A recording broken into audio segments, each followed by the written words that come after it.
CTET SST paper 2 को हल करेंगे। इसमें एक इम्पोर्टेंट टॉपिक है जिसका नाम है मुग़ल साम्राज्य। हम लोग प्रत्येक दिन टॉपिक वाइज MCQ करेंगे।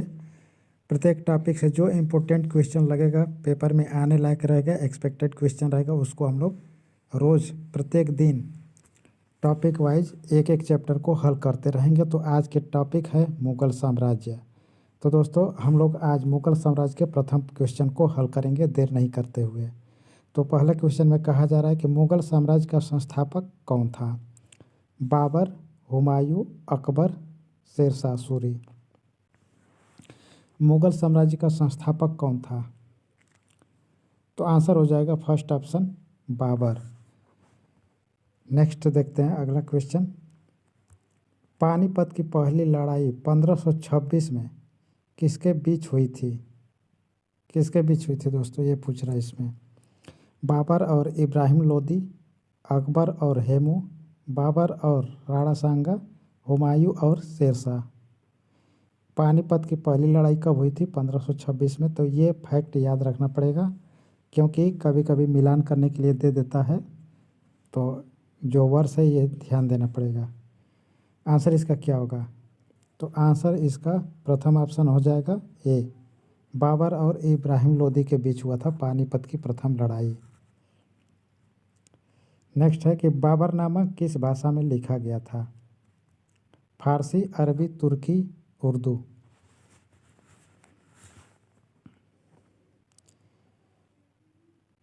तुर्की ऑप्शन सही हो जाएगा, ऑप्शन नंबर सी। तुर्की मतलब चगताई तुर्की में किया गया था। नेक्स्ट क्वेश्चन है क्वेश्चन नंबर 4। क्वेश्चन नंबर 4 में कहा जा रहा है कि अकबर के दरबार के नवरत्नों में कौन शामिल नहीं था? आसान क्वेश्चन है।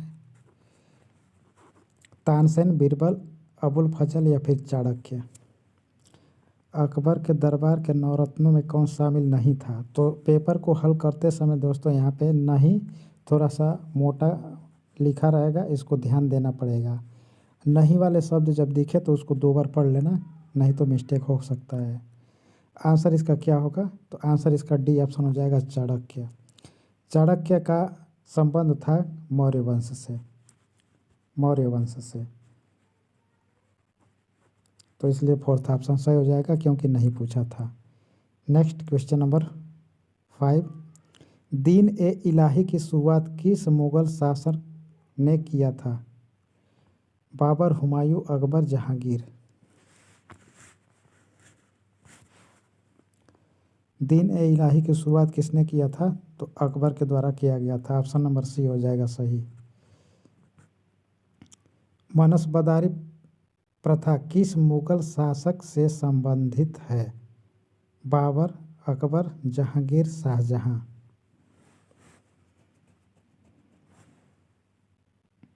मनसबदारी प्रथा किस मुग़ल शासक से संबंधित है? तो अकबर से है। सेकेंड ऑप्शन सही हो जाएगा। ताजमहल का निर्माण किसने करवाया था? आसान क्वेश्चन है। अकबर, जहांगीर, शाहजहां या औरंगजेब। आसान है, सी ऑप्शन हो जाएगा सही। शाहजहां के द्वारा ताजमहल का निर्माण कराया गया था। ताजमहल कहाँ है? आगरा में है। मुग़ल साम्राज्य का अंतिम शासक कौन था? औरंगजेब, बहादुर शाह जफर, जहांदार शाह, फर्रुखसियर। मुग़ल साम्राज्य का अंतिम शासक पूछ रहा है, अंतिम। आंसर इसका हो जाएगा बहादुर शाह जफर। औरंगजेब का पूरा नाम क्या था? ये अच्छा क्वेश्चन है। ऑप्शन ए है आलमगीर, अबुल फतेह जलालुद्दीन, नूरुद्दीन सलीम, मिर्ज़ा कामरान। औरंगजेब का पूरा नाम था दोस्तों क्या? आलमगीर। यहाँ पे फर्स्ट ऑप्शन सही हो जाएगा। अकबर का मकबरा कहाँ स्थित है? दिल्ली, आगरा, फतेहपुर सीकरी, सिकंदरा।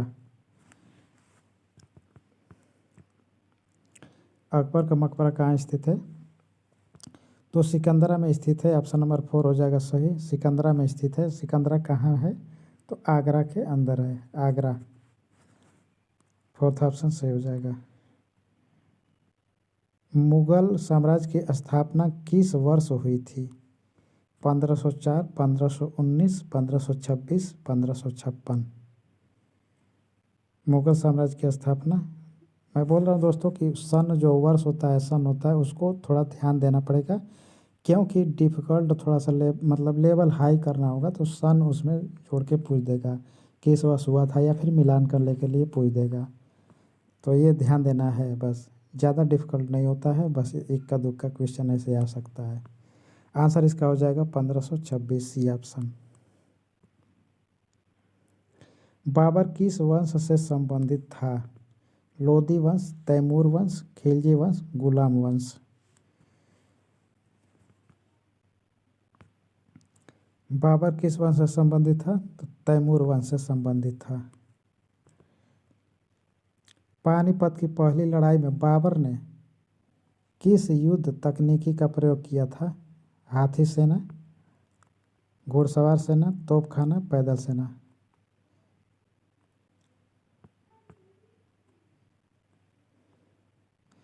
तो कौन से प्रयोग किया था व्यवस्था? तो सी ऑप्शन हो जाएगा, तोपखाना। ऑप्शन दिख रहा होगा, आंसर सामने है, तोपखाना हो जाएगा।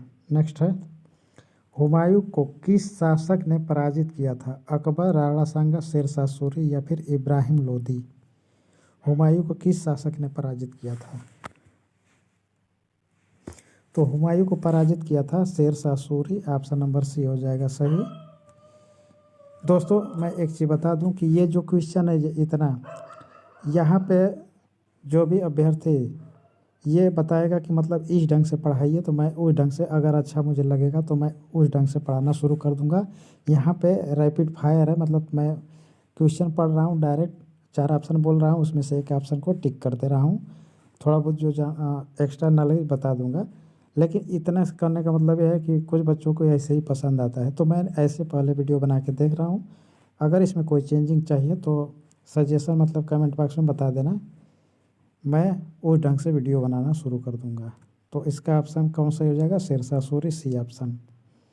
नेक्स्ट है, शेरशाह सूरी ने किस सड़क का निर्माण कराया था? Grand Trunk road, southern road, silk road, या फिर उत्तरा पथ।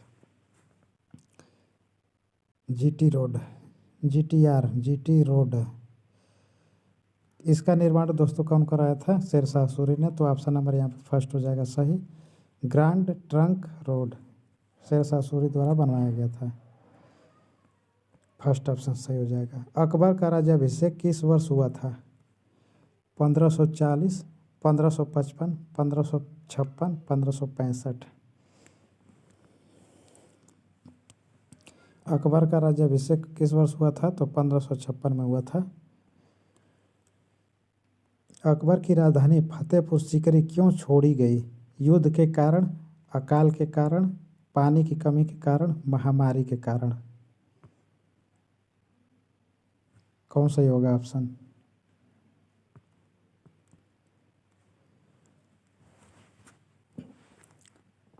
फतेहपुर सीकरी, अकबर की राजधानी फतेहपुर सीकरी को इसलिए छोड़ना पड़ा कि क्योंकि वहाँ पे पानी की कमी होना शुरू हो गया था, पानी की कमी के कारण होना पड़ा था।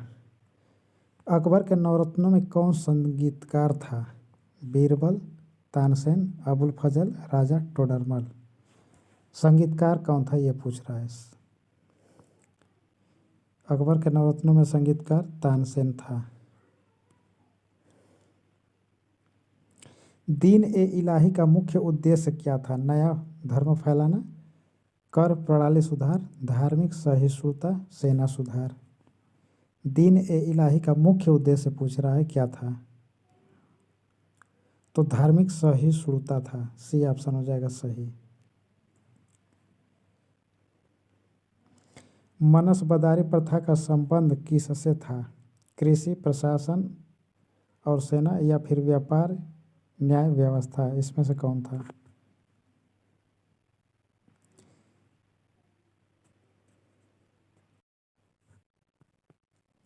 आंसर इसका होगा प्रशासन और सेना, बी ऑप्शन करेक्ट हो जाएगा। जहांगीर का असली नाम क्या था? आलमगीर, नूरुद्दीन सलीम, शहाबुद्दीन मिर्ज़ा हकीम। जहांगीर का असली नाम क्या था? असली नाम था दोस्तों नूरुद्दीन सलीम।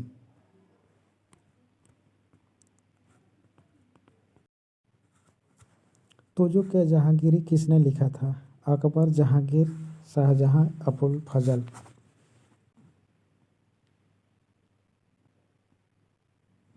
तुजू के जहांगीरी कौन लिखा था?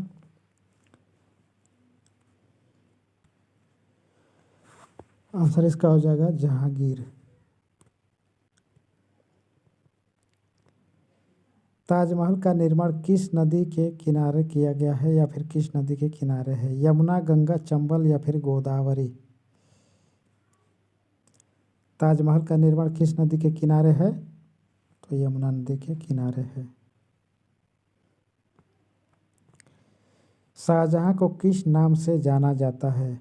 आलमगीर, बादशाह गाजी, प्रिंस खुर्रम, सिकंदर सानी।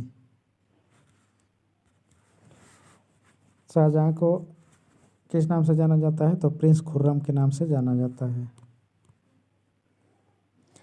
औरंगजेब ने किस कर को पुनः लागू किया? लगान, जजिया, चुंगी, व्यापार। ये सभी एक प्रकार के कर थे।